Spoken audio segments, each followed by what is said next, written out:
ሰላም ጤና ይስጥልኝ ውድ የአራያ ሚዲያ ቤተሰቦቻችን እንደምን አላችሁ? በያላችሁበት ሰዓት አቆጣጠር እንዳላችሁበት ሁኔታ ሰላማችሁ ብዝት ይበል ማለት ፈልጋለሁ። ወንድም እህቶቼ፣ ታላቅ ታናሾቼ እንደየእድሜያችሁና እንደየክብራችሁ መጠን ለሁላችሁም ሰላማችሁ ይብዛ። እናንተም በያላችሁበት እግዚአብሔር ይጠብቃችሁ ማለት ፈልጋለሁ። ዛሬም እመቤታችን ቅድስተ ቅዱሳን ድንግል ማርያም ነች። እንኳን ለእመቤታችን ለቅድስተ ቅዱሳን ድንግል ማርያም ወርሃዊ በዓለ ልደትዬ እንኳን አደረሳችሁ። በምልጃዋ በጥላ ከለላዋ ይችን ሀገር ከክፉ ነገር ታሻግርልን፣ ጥላ ከለላ ትሆነን። እናንተም በያላችሁበት ከነመላ ቤተሰቦቻችሁ ሁላችሁም ተጠብቃችሁ ማለት ፈልጋለሁ። ዛሬ ያስኩላችሁ መረጃ አለኝ። ዋናው መረጃ የሚሆነው የሃይማኖት ተቋማት ጉባኤ መግለጫን በተመለከተ ነው። በዚህ ጉዳይ ላይ ቃለ ቀርን ላይ ቀድሜ መግለጫው ሳይወጣ በፊት የሰራዋቸው ፕሮግራሞች አሉ። በተለይ ትንታኔዎቹ ከተሰሩ አይቀር ምን መሆን አለባቸው፣ ከ12 ዓመት በፊት ጀምሮ በአርሲ ላይ ተጀምሮ የነበረው እቅድ ምን ይመስላል፣ እነዛ አካላት እነማን ናቸው፣ ከነማን ጋር ይገናኛሉ፣ አሁን ዘመቻ ከፋቾቹ እነማን ናቸው የሚለውን በተመለከተ ለሃይማኖት ተቋማት ጉባኤም ለሃይማኖት አባቶቻችንም ለኦርቶዶክሳውያን የሚሆን ፍንጭ መረጃዎቹን በደንብ ከቪዲዮ ከማስረጃ ጋር አያይዤ ያቀርብላችኋለሁ። ዛሬ እዛ ቀደም ብዬ ያቀረብኩላችሁ ትንታኔ ላይ ቃለ ቀር ላይ ያቀረብኩላችሁ ትንታኔ ላይ የሰጠናቸውን ግምት የሚመስል ሙሉ ለሙሉ ምላሽ ይዘውልን መጥተዋል። እሱም በተመለከተ መረጃዎችን አቀርብላችኋለሁ። አብራችሁን ልትቆዩ ጋብዛችኋለሁ። ከመሸጋገሪያ በኋላ እንድንመጣ መጀመሪያ ጋብዛችኋለሁ። ወደ መሸጋገሪያው እንሂድ።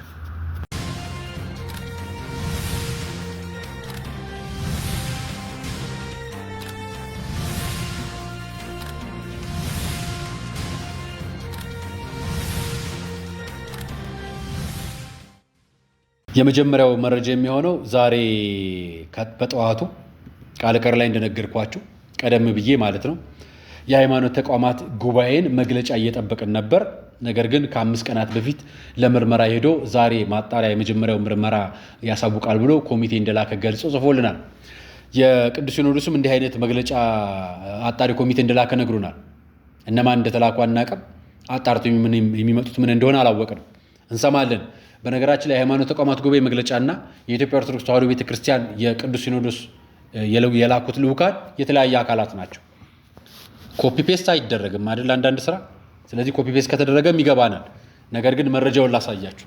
ይኸው ከ6 ሰዓታት በፊት ጋዜጣዊ መግለጫ እንሰጥበታለን ያሉት መግለጫ ከስር የሚታየው ነው። ከላይ ደግሞ የምታዩት አሁን መግለጫውን የሰጡበት መረጃ ነው። ከዛ ጋር እየይዤ ላቀርብላችሁ መረጃውን ሙሉ ለሙሉ እነሱ እንዳወረዱት ላቀርብላችሁ። ያቀረቡት መግለጫው ላይ የሰላም ኮንፈረንስን በተመለከተና ቀጣይ ስለሚካሄደው ሰላም ኮንፈረንስና ስለ አርሲው ግድያ የመጀመሪያው ሪፖርት የሚያቀርቡበት የጋራ መግለጫ እንደሆነ ገልጸዋል። ስለዚህ የራሳቸው ለመጀመሪያ እንፈትሽ። የኢንተርሪሊጂየስ ካውንስል ኦፍ ኢትዮጵያ የሚለው የፌስቡክ ማህበራዊ ትስስር ገጽ ላይ 5ኛው ሀገር አቀፍ የሰላም ኮንፈረንስ በደቡብ ኢትዮጵያ ክልል አርባ ምንጭ ከተማ በድምቀት እንደሚካሄድ በዛሬው ዕለት ተገለጸ። ስለ አርሲው መግለጫ በሚሰጥበት ቦታ ላይ ማለት ነው። ዝርዝሩ የምታዩት ቀሲስ ታጋይ ታደለ ሀገር አቀፍ ሰላም ኮንፈረንሱን 4 ዋና ማዕከሎችን በማድረግ የሚካሄድ መሆኑን አስረድተዋል። ከህዳር 3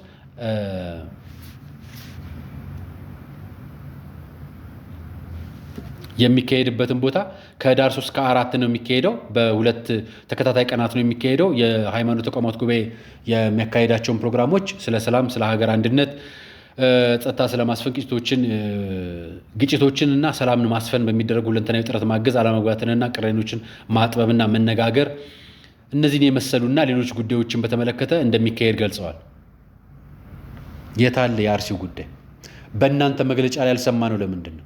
የሃይማኖት ተቋማት ጉባኤ መግለጫውን የገለጸው እንዲህ ብሎ ነው አይደል? ታዲያ ለምን አልሰማን? የታለ የሃይማኖት ተቋማት ጉባኤ ለሃይማኖት ተቋማት አባላቱ ለላካቸው የእምነት ተቋማት ስለ ኮንፈረንስ ልታወሩ ነው የመግለጫውን የጠራችሁት አይደለም አይደለም? ስለ ምርመራው ልትገልጹልን ነበር። የምርመራው መግለጫ የታለ? ጋዜጠኞች ይጠራሉ ብያችሁ ነበር አይደል? ቀሲስ ታጋይ ታደለ ነው መድረኩ ላይ የተገኙት። እዚህኛው ላይ የሚያሳየው ጋዜጣዊ መግለጫውም እንደምታዩቸው 5 ሚዲያ ይገኛሉ ብዬ በቃለ ቀር ላይ ነግሬያችሁ ነበር። ኢቲቪ፣ ፋና፣ አዲስ ሚዲያ ኔትወርክ፣ ኢቢኤስ፣ ቃና፣ ኤንቢሲ ከዚህ ውጭ አይጠሩም ብያችሁ ነበር። በሚዲያ ብሮድካስት ሕግ መሰረት የሚዲያ ማንኛውም ፈቃድ ያገኘ አካል በመረጃዎች ላይ ሄዶ የመጠየቅም መልስ የማግኘት መብት እንዳለው ይታወቃል። ነገር ግን ከቅርብ ጊዜያት ወዲህ የሃይማኖት ተቋማቸው አባሎቻቸው የሆኑ ወይ ደግሞ ነፃ ሚዲያ ጠርተው ያውቁ በራሳቸው ፈቃድ የሚጠሩት ናቸው ያሉት እነሱ የሚፈልጉትን የሚያስተጋቡት ሐሳባቸውን አይገልጹም። በሐሳብ ላይ ሙግት የለም። የምናየው ነው። ይሄኛው ሚዲያ በተለይ ሚኒስትሪ ሚዲያዎች ነው የጠሩት፣ ሬዲዮ ሌሎችን ነው የሚጠሩት ብያቸዋለሁ። እዛም ላይ አሁን እንደምነግራችሁ ይሄኛው ሚዲያ የመናኸሪያ ኤፍኤም ነው።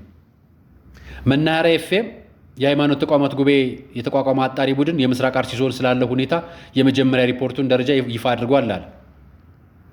የሃይማኖት ተቋማት ጉባኤ ያልገለጸው በማህበራዊ ተገልጾ ያልገለጸው ምርመራ ሪፖርቱን ያልገለጸውን ሪፖርት መናኸሪያ ኤፍኤም አግኝቶታል። የውሸት ነው እንዳንል ጠርታቸዋቸው ነው የሄዱት። የሬዲዮ ጋዜጠኞች አሉ። ሪፖርት ሰምተዋል፣ ሪከርድ አድርገዋል፣ የያዙትን ሪፖርት አቅርበዋል፣ በሚዲያቸው መረጃውን ገልጸዋል። የሃይማኖት ተቋማት ጉባኤ ግን በዚህ ጉዳይ ላይ መረጃ አልገለጽም። ሁሉም ስለሚጠብቅ፣ ሁሉም የእናንተን መረጃ ምንጩን ማወቅ ስለሚፈልግ፣ እናንተ ፌስቡክ ትስስር ገጽ ላይ ግን አልገለጻችሁትም። አንደኛው ምን ልትሉ እንደምትችሉ ነግረናችሁ ነበር። ምን ልትተነብዩ እንደምትችሉ፣ ምን ልታደርጉ እንደምትችሉ፣ ስንት ሬሳ ለየትኛው ሃይማኖት ተቋም እንደምትከፋፍሉ ነግረናችሁ ነበር። የነገርናችሁ የውሸት አይደለም፣ የመረጃ በመረጃ ነው፣ በማስረጃም ጭምር ነው። የጎንደሩ የእስልምና እምነት ተከታዮች ግድያ ላይ ወይ ደግሞ ተገደሉ የተባለው መረጃ ላይ አንድም ምርመራ አላካሄዳችሁ። የሞጣው ላይ አንድም ምርመራ አላከናወናችሁ፣ ነግረናችሁ ነበር። ወለጋ ላይ አንድ ምርመራ አከናወናችሁ አታውቁ። መርጦ አልቃሽ የሃይማኖት ተቋማት ጉባኤ ያለን ብለን አናምንም ነበር። አናምንም ስንላችሁ እንደ ሚዲያ ቋንቋ ልነግራችሁ ፈልጌ ነው። በትንታኔ ስነግራችሁ ግን መርጦ አልቃሽ ተቋማት ብዬ ከምገልጻቸው መካከል የመጀመሪያውን ድርሻ ይዛል። ምክንያቱም የኦርቶዶክስ ሬሳ እግሩን ለሙስሊም፣ እጁን ለፕሮቴስታንት፣ ጭንቅላቱን ለካቶሊክ ምናምን መስጠት ይፈልጋል። ጉበትና ልብ ማከፋፈል ይፈልጋል። የኢትዮጵያ ኦርቶዶክስ አማኝ በክሩ በእምነቱ ሲገደል ያኔ እጁን ለሙስሊም ግራ እጁን ለፕሮቴስታንት ምናምን እየሰጠ ሬሳ አካፋፋይ ሆኗል። የሬሳ ብልት ማውጫ ሆኗል። ለኦርቶዶክስ ህመምና ለኦርቶዶክስ ሐዘን ግን የሚያዝንላት የለም። ለዚሁን ተቋም የሚመሩትና የበላይ ተጠሪ የሆኑት ኦርቶዶክሳውያን ናቸው። አራጆቻችን ከውጭ አይደሉም ብለናል። አራጆቻችን ቤት ውስጥ ናቸው ያሉት።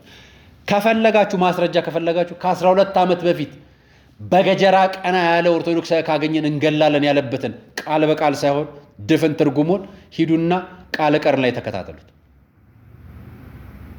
ከ12 ዓመት በፊት እኔ በተወለዱባት ምስራቅ አርሲ ላይ 99% ሙስሊም ነው፣ ከዛ ውጭ ቀና አላለው ካለ በሜንጫ አንገቱን ይባላል ያለውን የጀዋር መሐመድን ንግር ተመልከቱት። እኔ አይደለሁም ያልኳቸው፣ ራሱ ጀዋር ነው የነገራቸው። ሃይማኖትና ብሔርን አጣምሮ የሰበከበትን የፖለቲካ ስብከት ሂዱና ተመልከቱ። አርሲ ላይ ዛሬ ነው እንደ ግድያው አይደለም። 10 ምናምን ዓመት አላለፈውም እንዴ? አልፎታል። የ10 ምናምን ዓመቱ ስብከት ዛሬ እየተፈጸመ አይደለም እንዴ? ነው ዛሬ የምትሸፋፍኑት ግድያ ነገ አልቀው ዜሮ እስኪሆን ነው የምትፈልጉት አይደል? ለዚህ ነው የምንቃወማችሁ። የመናኸሪያ ኤፍኤምን መረጃ ላሳራችሁ፣ ልንገራችሁ፣ ላንብብላችሁ። መጀመሪያ አጣሪ ቡድኑ የሪፖርቱን ዋነኛ ትኩረት ዞኑ ሰላም በአስቸኳይ ለመመለስ ነበር። የአጣሪ ቡድኑ ትኩረት የዞኑን ሰላማዊ ሁኔታ በአስቸኳይ ወደ ሰላም ለመመለስ ነበር። የሰላም ግብረ ኃይል ሆኖ ነበር የሚሄደው። ታጥቆ የአካባቢውን ጸጥታ ሊጠብቅ ነበር ሄደው እንደማለት ነው። በመሆኑም ከፌዴራል እስከ ወረዳ ድረስ ያሉ የመንግስታዊ መዋቅሮች በሙሉ ለምስራቅ አርሲ ዞን ሰላም ለማስጠበቅ ተገቢውን ትኩረት እንዲሰጡና ኃላፊነታቸውን እንዲወጡ ጠንከር ያለ ጥሪ አቅርቧል። ትቀልዳላችሁ እንዴ? ማላይ ነው የምታሾፉት? ለማስከበር ነው ሄድ ነው። እንደገና ደግሞ ጥሪ አቅርቧል። ዳርፉር የሄደው የመከላከያ ሰላም አስከባሪ ኃይልን አስመሰላችሁት። የመጀመሪያ አገባባችሁን ንግግራችሁን ሰላም ለማስከበር ነው ሄድ ነው። ስንት ጦር ከሙስሊሙ፣ ስንት ጦር ከካቶሊኩ፣ ስንት ጦር ከፕሮቴስታንት፣ ስንት ጦር ከኦርቶዶክሱ ይዛችሁ ሄዳችሁ ቀልዱ። እንደናንተ ቀላጅ የለም። ቡድኑ በኦሮሚያ ክልል ምስራቅ አርሲ ዞን በቅርብ የተፈጸመውን ድርጊት በአስከፊ አደጋ በማለት የገለጸ ሲሆን ታጣቂ ኃይሎች በዞኑ 4 ወረዳዎች ህፃናት፣ ሴቶች፣ የሃይማኖት አባቶችና ሌሎች ንጹሃን ማህበረሰቦች ላይ አሰቃቂ ግድያና እገታ መፈጸሙን ከማህበረሰቡ ጋር ባደረገው ማጣራት አረጋግጧል። ሳትሄዱ እኮ ነግረናቸዋል። ሳትሄዱ ጉዳት የደረሰባቸውን አካላት አነጋገራችሁ። ወላይታ ሄዳችሁ ያንን የ4 ዓመት ህፃን ከእናቱ ጀርባ ላይ ራሱን የሳተ ልጅ ወስደው አዳማ ሆስፒታል ያደረሱን ሰዎች አናገራችሁ? አዳማ ሆስፒታል ያለችው የ8 ዓመት ህፃንና አጠገቧ ድርሰዋት ነፍሷን ለማትረፍ አጎትና አክስቶቿ ዘመዶቿ ሰብስበው ያደረሷትን ልጅ ቤተሰብ አናገራችሁ? ጉዳት የደረሰባቸውን አካላት አናገራችሁ? አይመለከታቸውም አይደል? እነሱ ለሪፖርት ስለማይመቹ። አጣሪ ቡድኑ ዋና ሰብሳቢ መላከ ሰላም ዳዊት ያሬድ እንደተናገሩት ጥቃቱን የፈጸሙት ታጣቂ ኃይሎች ሲሆኑ ማህበረሰቡም ይላል ከጥቃት የተረፉትን ለምን አልጠይቃችሁ? ማህበረሰቡም ፋኖም ሸኔም እንዲሁም የማይታወቁ በሌሊት የሚንቀሳቀሱ ኃይሎች መሆናቸውን ተናግሯል።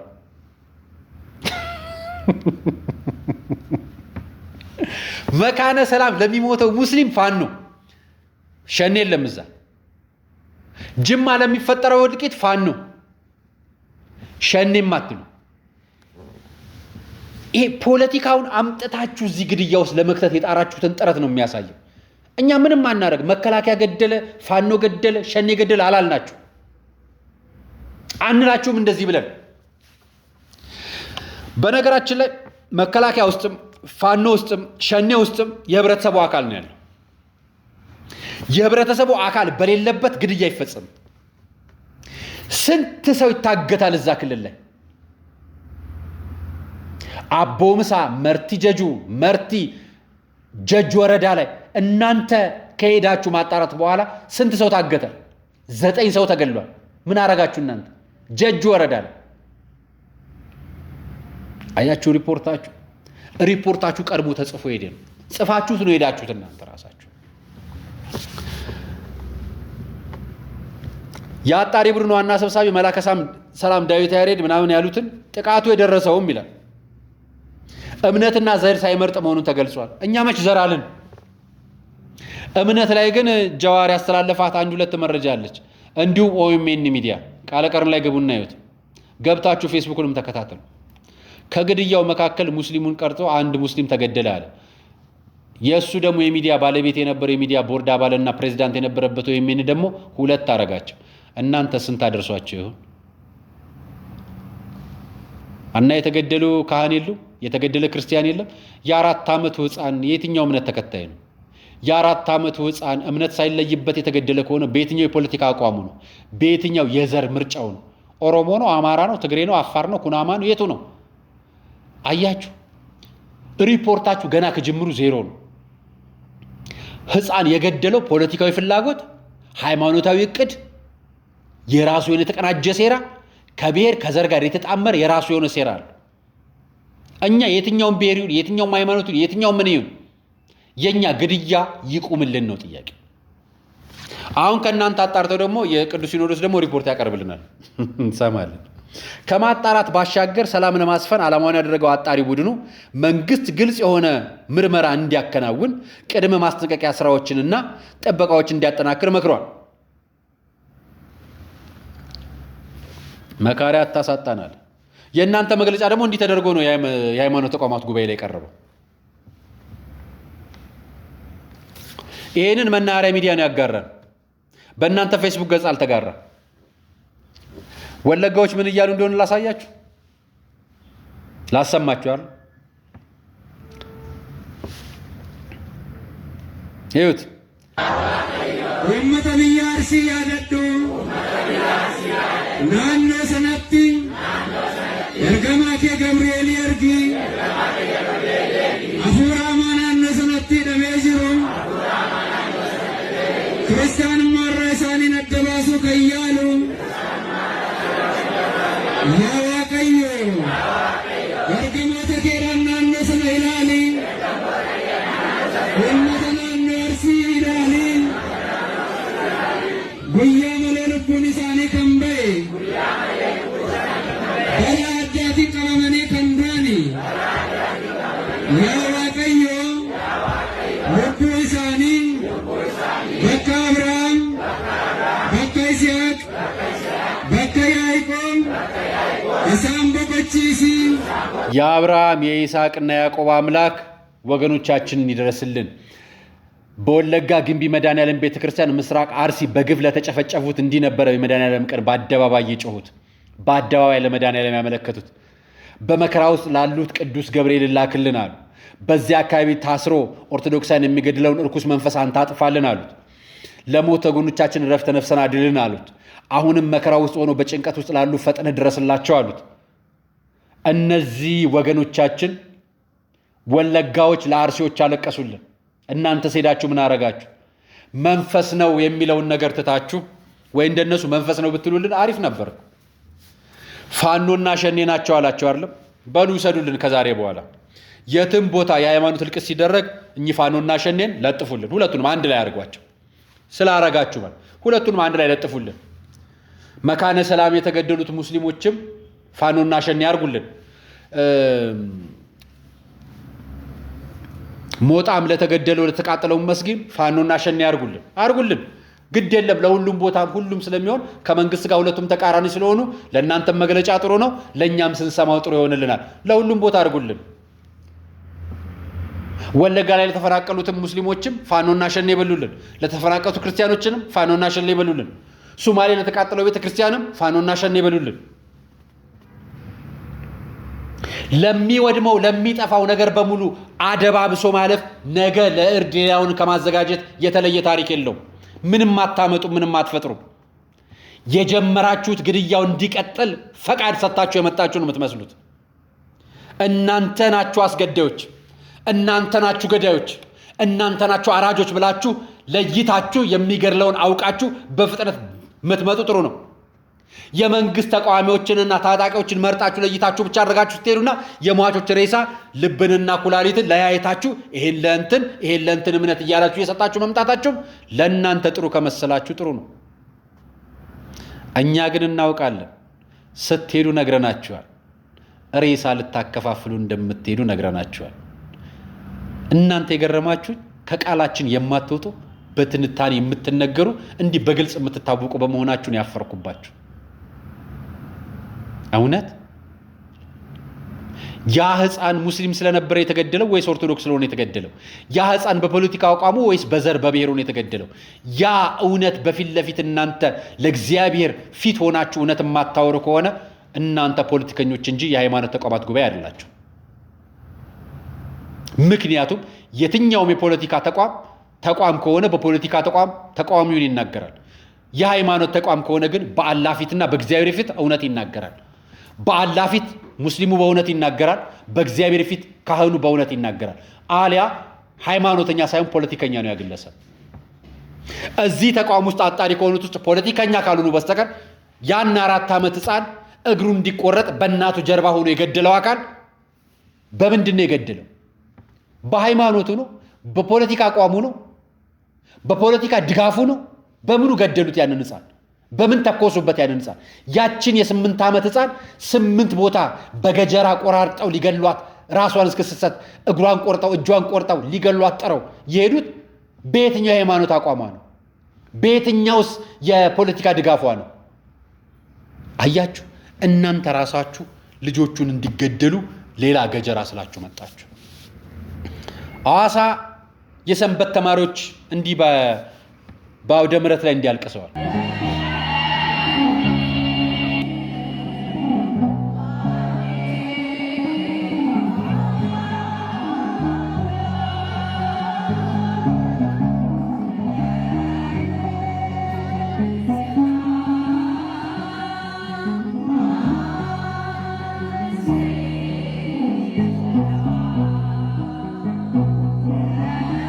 የአርሲ ክርስቲያኖች አሁን አያችኋቸው እኮ። አሁን እኛ መከራ ደረሰብን ነው ታዲያ የሚያስብለው? መከራ ደረሰብን እኛ?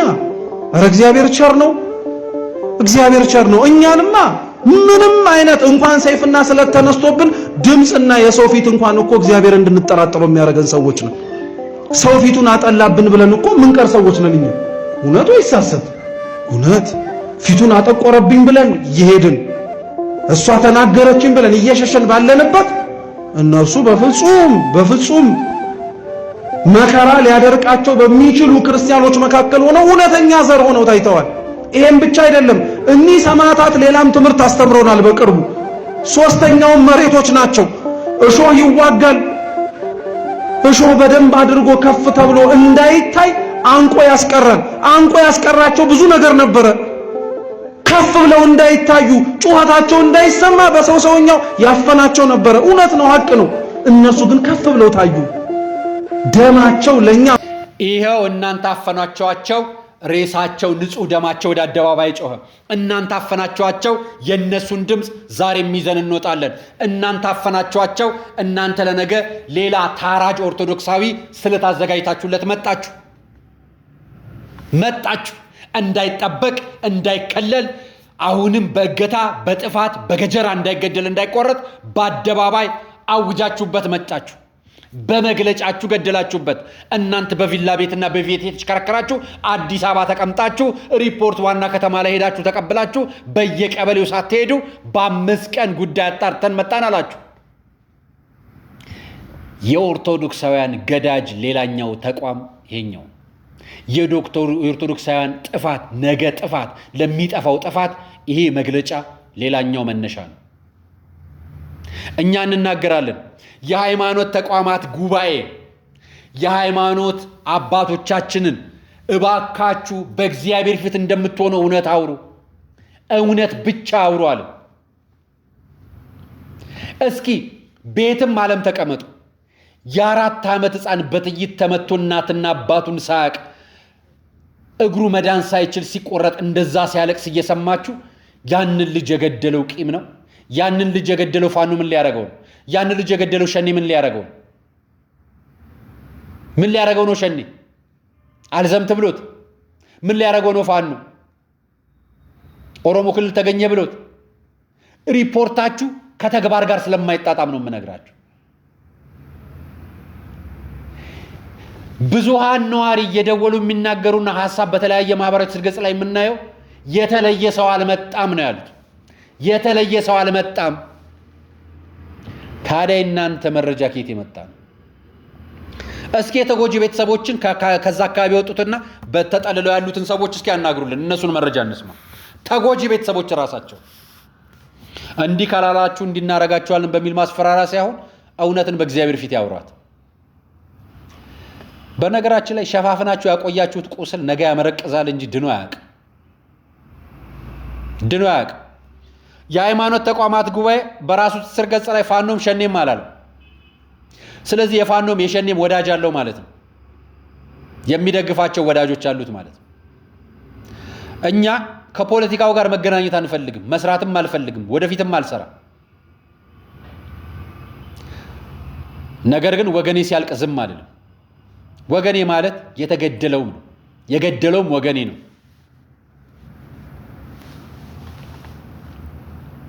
ቀኝ እጄ ግራ እጄ ቢቆርጠው ቀኝ እጄ እንደቆረጠው ካልተናገርኩ ነገ ሌላኛው እግሬን የሚቆርጠው ቀኝ እጄ ነው። ስለዚህ ሁሉም ገዳይም አስገዳይም እዚህ ነው ያለው። በዝምታ ደጋፊም እዚህ ነው ያለው። በመግለጫ ከላይም እዚህ ነው ያለው። አሁን የሃይማኖት ተቋማት ጉባኤ ከዚህ ሰዓት ጀምሮ አንዲት ሰው ቢሞት የገደለው የሃይማኖት ተቋማት ጉባኤ መግለጫ ነው። እዛ ያላችሁ ሰዎች በንጹሃን ሞት ነፍስ ደም ተጠያቂ ናቸው። እዛ ያላችሁ አመራሮች በንጹሃን ደም ሞት ነፍስ ተጠያቂ ናቸው። እዛ አላህን አመልካለሁ እግዚአብሔርን አመልካለሁ ብላችሁ በሃይማኖት ተቋማት ስር ሆናችሁ ለማጣራት ሄዳችሁ የውሸት ሪፖርትና ዘገባ ይዛችሁ የመጣችሁ አላህም እግዚአብሔር የሚጠይቋቸዋል።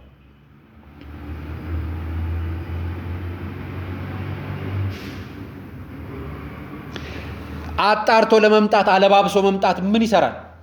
አለባብሶ ለመምጣት እኮ ሳትሄዱ ሪፖርቱን ነገርናችሁ። የነገርናችሁን ይዛችሁ መጣችሁትና ነገራችሁ። ሌላ ያረጋችሁት ነገር የለም። ሌላ የእልቂት ጭፍጨፋ መግለጫ ማለት ነው። ሌላ የእልቂት ጭፍጨፋ ሪፖርት ማለት ነው። ሌላ የእልቂት ጭፍጨፋ ይኸው ተዘጋጀላችሁ።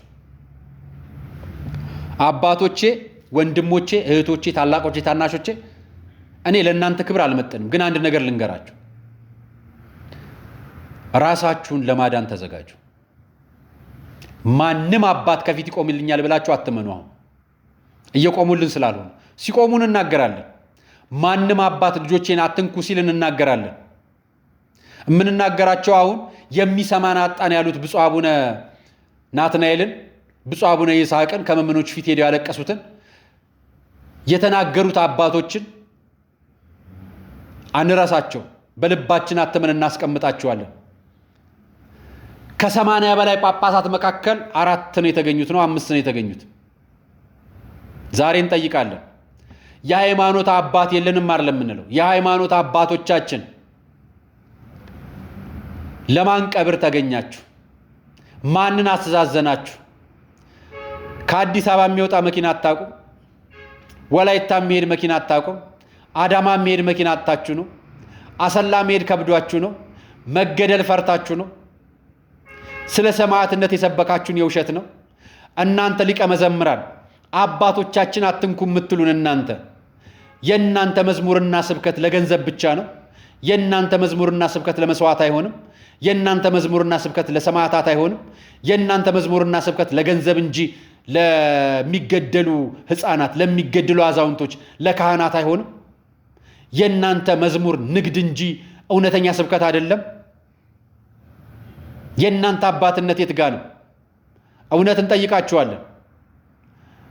ሁላችሁም ኦርቶዶክሳውያን በያላችሁበት ለራሳችሁ በየትኛውም አጋጣሚ እንቅፋት ቢመታችሁ፣ በልብ ድካም ብትያዙ፣ በሆነ አጋጣሚ ብታርፉም ለየትኛውም እምነታችሁ ንስሐ ግቡ። በቅድሚያ ሥጋ ወደሙ ተቀበሉ።